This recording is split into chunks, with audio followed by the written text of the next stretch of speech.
Hello, everybody. Today we're going to be taking a look at a scenario, which the purple team from AdizzPro's WICSO comes into the modern day 2025 world border. Now, the purple team is a very strong country in AdizzPro's WICSO. It is in the top 5 strongest countries in the world. It is a great world power with a lot of economically and militaristically powerful lands such as in Italy, France, Catalonia, and in the Balkans and Germany. This will definitely be a very big and crucial empire to this world. Well, I wouldn't really say there's any empires in this world. Um, really? I mean, Russia trying to make one. But yeah, this country's pretty. Remember, if you guys enjoy these videos, please make sure to like and subscribe as it helps out the channel a lot. We're trying to reach 400 subscribers before the end of July. I would really appreciate it if we can get there. And let's go ahead and get started into this video. So the purple team has a lot of land. They have land in Catalonia, in southern France, Italy, Switzerland, Germany, parts of Czechia, Austria, Hungary, half of Serbia, a little bit of Albania, and most of Kosovo. They have a large, grand amount of land. And honestly, they are probably not in the greatest position.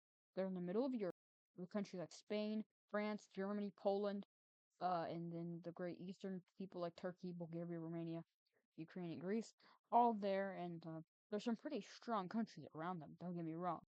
This country is definitely very strong, though. Looking at some stats here, we can see that the purple team, combining all their territories together, reaches about 111 million population. In terms of economy, this country, with all of its parts, is around 5.1 to 5.2 trillion dollars in US dollars. And well, yeah, that's just combining all of these countries. And see, here's the thing. It's probably not very not that accurate. It's probably a little inaccurate because it doesn't include parts of Serbia, but it's fine. And that shows that this is a pretty powerful country. And this would definitely be in the top 10 or maybe even top 6 countries in the world overall in terms of this modern day world. But let's go ahead and start this video. So they're going to go ahead over here and look at the Balkans and see the good old nation of Kosovo. Kosovo, you can say it exists, you can say it doesn't, but it doesn't exist anymore as it just gets annexed by the good old purple team. And well, that's just a lot of land now. That is, well, not a lot of land, but that's some land. That's their first expansion since they've just randomly came into this world. Also, it is important to note that the European Union, NATO, CSTO, all those world alliances are gone, as it would be difficult for these countries to expand if that wasn't the case. And its next target will be Switzerland, which they will also fully annex, taking just a large amount of land with it. And, well, now it's up to the stronger countries. Well, I wouldn't say Austria, Hungary, Czechia, Serbia, and Albania are necessarily strong, but I kind of spoiled it there, as the next country that the Perk team will be invading is Albania. And the reason they're doing this is to get entrance into the Adriatic Sea. So they already have this part of land, and they already have this part of land, which I guess could just block off that. But they just want access to the whole Adriatic Sea, making it easier to do that. So they make a naval invasion of Albania, and it goes very well as they take a lot of this south coastline right here.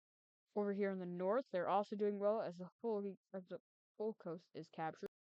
Eventually, the capital is taken, and this country is going to go ahead and surrender. And let's take a look at the peace treaty of Albania. In this peace treaty, of course, Albania is fully annexed into the new Roman Empire. And, well, now something very interesting is going to happen. They're going to declare war on a handful of countries. These include North Macedonia, Serbia, Hungary, and Austria. And this is just seen as a power move by the purple team, as they feel like maybe they shouldn't be doing this. However, they're gonna still do it anyway because, well, land. So they move into North Macedonia, take it very quickly, as well as more parts of Serbia, taking most of it, as well as the exclave right here.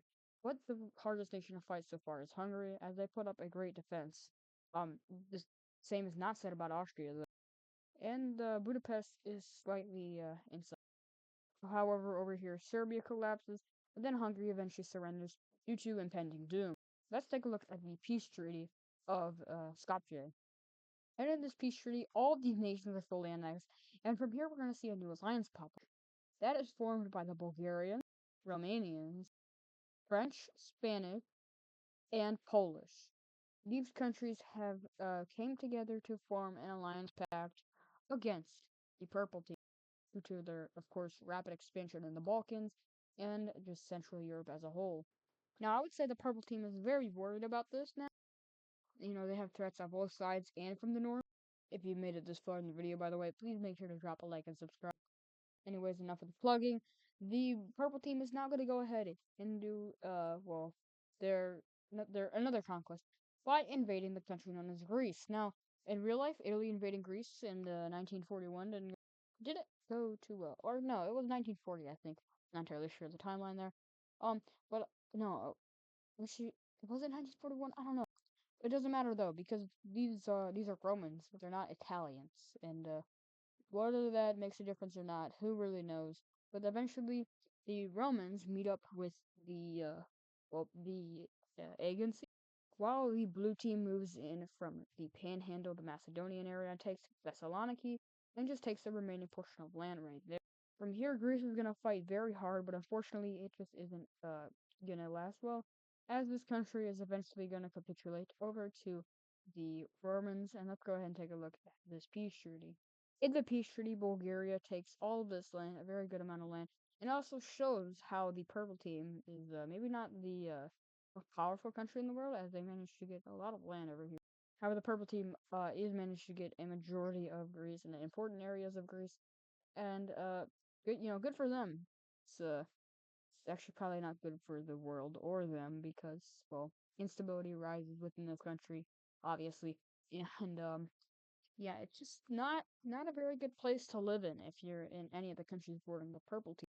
But the purple team is trying to they're gonna try to get some allies. So they get Portugal and the UK, which is good, I guess. I'm not sure. And now they have gotten a little bit. Oh, though I was gonna say they had a little bit more competition, but Germany joined, and then that made the Benelux countries join, and that yeah, just not good. It also made Sweden join, so that's not good. Also, that's not Swedish. These are Swedish, but yeah, that just pissed off a lot of countries with these two joining, and it seems like they may not have made the best decision. But the blue team actually first will be the ones who are going to go ahead and suspect that the purple team is going to invade these two countries, which of course they are, and they start their invasion very quickly, and it goes very well as these two countries full on collapse. But it doesn't go well when they accidentally move to a bit of a military base in Polish territory. Once that happens, boom, you're gone, and boom, you're gone. So, the Polish and the whole blue countries declare war on the purple and its alliances, and that is not a good thing because these guys are going to get crushed. The purple team has just too many borders. They just have too many borders with these countries. And due to that, they're just going to get invaded by a bunch of sides. This is probably not the best thing that they could have thought would have happened. They may have thought that they could repair this, but clearly that is not something that can be repaired. Um, Greece is actually going to be a very open field, as all their troops are just in the Czechoslovak area, so they're actually going to be able to push back these countries a lot, and even manage to get these two back. However, that's just not enough, as their lines are pretty much just crumbled. France is going to go ahead and focus on this front line and just not really focus on that one anymore, which is actually a good thing because now they can take up the rest of Catalonia and this huge region of land right here. So Spain can go ahead and focus on the Portuguese, and then eventually Spanish and maybe the French, the Benelux, and the Germans and Swedes could help up to take the UK. You know who also wants to help out to take the UK? Ireland. Yeah, they join the side of the blue team, and that's about Joe over now. If Ireland joins your alliance, you are just gonna win. Speaking of winning, Portugal's losing. But the British are gonna make a campaign to go into Normandy, and it goes pretty well. It's D-Day Part 2, but just not technically be D-Day Part 2 because not it's just not. Greece is they're so tired of being in war, so they just full on just surrender, and that is when the Balkan front starts to collapse as a lot of areas on the coastline start to fall, as well as even areas inland start to fall, as well as in Hungary, Czechoslovakia, and even Bavaria with the Germans. But the Germans are going to stop this campaign to go ahead and focus on this looming threat. But the Spanish have just got back, so this looming threat is gone. And also that looming threat is gone, and now that's a part of Ireland. So, that's cool. But you know what's not cool? Bye. So yeah, they're gonna ahead and leave the Purple Team Alliance because they realize they're gonna lose a lot of land if they don't.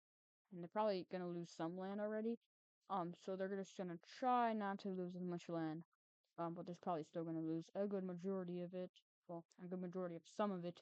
But the Purple Team is dead. There's nothing they can do as their front lines in Slovakia and Czechia full on collapse. Sardinia and the Balearic Islands are invaded.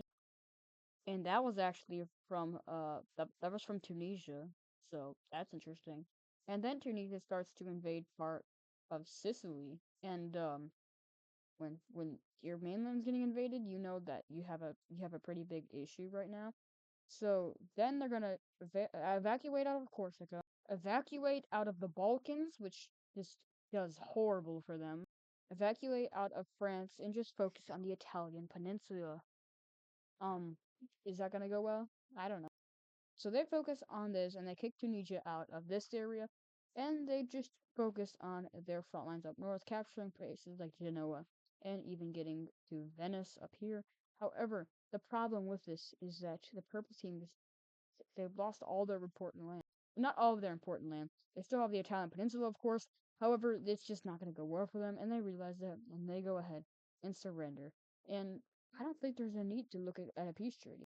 Alright, this was the peace treaty of this war. But anyways, if you guys enjoy my videos, please make sure to like and subscribe. I'd really appreciate it as we're trying to get to 400 subscribers before the end of the month. I'm fully confident we can get there, and I really hope we can do that soon. Anyways, thank you guys for watching my videos, and good.